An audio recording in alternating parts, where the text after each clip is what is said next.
ये कहानी सिर्फ एक गांव की नहीं बल्कि आज के समय में उस पूरी व्यवस्था की है जो विकास के झूठे वादों के पीछे आम जनता की तकलीफों को अनसुना कर रही है। नमस्कार दोस्तों, बिहार की मिट्टी में कई इतिहास दबे हैं, स्वतंत्रता संग्राम के शौर्य से लेकर लोकतंत्र की संकल्पनाओं तक। लेकिन इसी मिट्टी में कुछ ऐसी सच्चाइयां भी दबी हैं जिन्हें कोई सुनना नहीं चाहता। ऐसी ही एक कहानी है दरभंगा जिले के एक छोटे से गांव कलवारा की, जो आजादी के 75 वर्षों बाद भी पानी, शिक्षा, रास्ता और सम्मान के लिए जूझ रहा है। ये गांव सिर्फ नक्शे पर मौजूद एक नाम नहीं बल्कि एक जीती जागती विडंबना है। यहाँ के लोग किसी विरोध में नहीं बोलते, लेकिन हर सांस एक सवाल है। और सबसे त्रासद बात यह है कि ये गांव लोकतंत्र की सबसे बड़ी विफलताओं में से एक जीवित उदाहरण है। आज हम आपको लिए चलते हैं बिहार के दरभंगा जिले के एक ऐसे गांव की कहानी की ओर जहां लोग चिल्लाना चाहते हैं लेकिन गला सूख चुका है, जहां पानी का नाम है। दरभंगा जिला इतिहास और संस्कृति से भरपूर भूमि, लेकिन इस मिट्टी में छिपे आंसू, भूख और प्यास की कहानी कोई नहीं सुनता। इसी जिले के एक छोटे से गांव कलवारा की दास्तान आज केवल गांव की नहीं, आजाद भारत के सबसे बड़े धोखे की कहानी बन चुकी है। यहाँ के लोग वोट डालते हैं, उम्मीदें पालते हैं, लेकिन बदले में उन्हें मिलती है एक सूखी नल, एक महरी बन चुकी महिला शिक्षक और एक गांव से शहर जाने की नहीं, जीने की जद्दोजहद में तब्दील हो चुकी पगडंडी। कलवारा गांव एक छोटा सा गांव, लेकिन समस्याओं में इतना बड़ा कि आप हैरान रह जाएंगे। गांव और बाजार को जोड़ने वाला जो मुख्य रास्ता था अब सिर्फ एक पतली सी पगडंडी में सिमट गया है। एक तरफ 6 फीट ऊंची दीवार और दूसरी तरफ धीरे धीरे बढ़ते खेत। ऐसे में ये रास्ता सिर्फ जमीन नहीं, एक फांसी की रस्सी बन चुका है। कलवारा गांव और उसका बाजार, ये दो हिस्से कभी आपस में जुड़े थे। लोग सुबह सुबह बैलगाड़ी या साइकिल से निकलते, बाजार जाते, हाट लगाते, अपने खेतों के लिए खाद या दवाई लाते। लेकिन अब उस पुराने रास्ते की जगह एक पतली सी पगडंडी रह गई है, जिसे एक तरफ से 6 फीट ऊंची दीवार ने बंद कर दिया है और दूसरी तरफ से किसानों के खेतों ने निगल लिया है। हम जो गांव के पुराने निवासी हैं कहते हैं, हमरा बच्चा स्कूल जाए कैसे, औरत लोग अस्पताल ले जाए कैसे, ये रास्ता अब बचल कहाँ।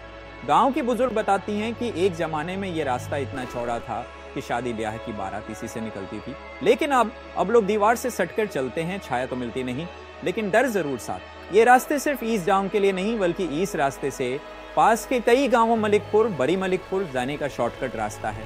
लेकिन डर जरूर साथ चलता है। सरकार का नारा है हर घर नल का जल, पर कलवारा में सिर्फ नल है, जल नहीं। हर घर नल का जल, ये नारा सरकारी बोर्ड पर तो चमकता है, लेकिन कलवारा में नल है पर जल नहीं। गांव के बीचों बीच एक छोटा सा चबूतरा जिस पर लोहे का एक नल गड़ा है, उसके नीचे मिट्टी में रिश्ती बूंदों की जगह अब मकड़ी के जाले लटकते हैं। गांव के अधिकांश घरों में लगे हैं हैंडपंप, लेकिन अब भूजल इतना नीचे चला गया है कि हाथ की ताकत जवाब दे गई है।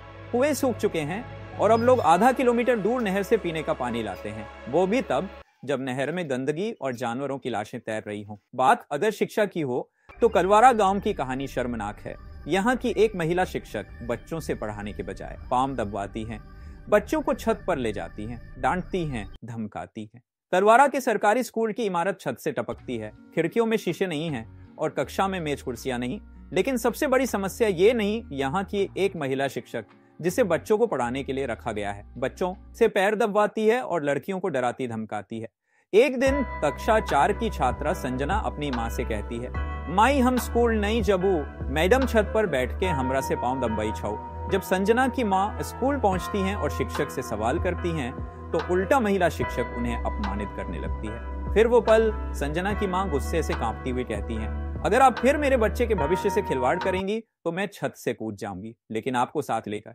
वो सन्नाटा जो उस वक्त स्कूल में पसरा था वो आज पूरे गांव के माहौल में है। एक गांव की कहानी जो चुपचाप मर रहा है जबकि वोटर लिस्ट के नाम पर लोग उलझाए जा रहे हैं। अब गांव के लोग असली समस्याओं से ज्यादा वोटर लिस्ट और नागरिकता के कागजों में उलझ गए हैं। नाम कट गया है, आधार से लिंक नहीं हुआ, फॉर्म जमा करो, प्रमाण दो कि तुम इस देश के नागरिक हो। कलवारा जैसे गांवों की बुनियादी लड़ाई को पहचान की लड़ाई में बदल दिया गया है। कलवारा में नेताओं का आना केवल चुनाव के समय होता है, वोट मांगने के लिए। बड़े बड़े वादे, भाषण, मंच, फूल मालाएं, लेकिन जीत के बाद मोबाइल बंद, नंबर ब्लॉक, इलाके का दौरा नहीं और जनता अब कागजों में उलझी है। वोटर लिस्ट में नाम नहीं, कागज जमा करो, आधार लाओ, राशन कार्ड दो, नागरिकता साबित करो, फिर वोट दो। गांव की असली समस्याओं पर कोई बात नहीं होती। कलवारा के युवा अब सपने नहीं देखते, वे गांव छोड़ने की योजना बनाते हैं।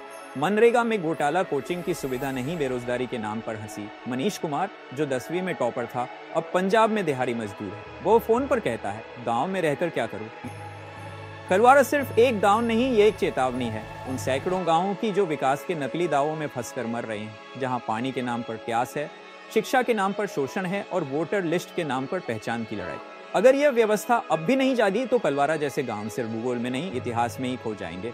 कलवारा सिर्फ एक गांव नहीं, एक प्रतीक है उन तमाम गांवों का जो चुप हैं, जो जिंदा हैं लेकिन महसूस नहीं किए जाते। अगर आप भी किसी कलवारा से आते हैं तो आवाज उठाइए, क्योंकि तभी बदलाव आएगा। मिलते हैं अगले एपिसोड में। नमस्कार दोस्तों, वीडियो को लाइक कर दीजिए, वीडियो को ज्यादा से ज्यादा शेयर करिए और हमारे चैनल को सब्सक्राइब कर लीजिए। धन्यवाद।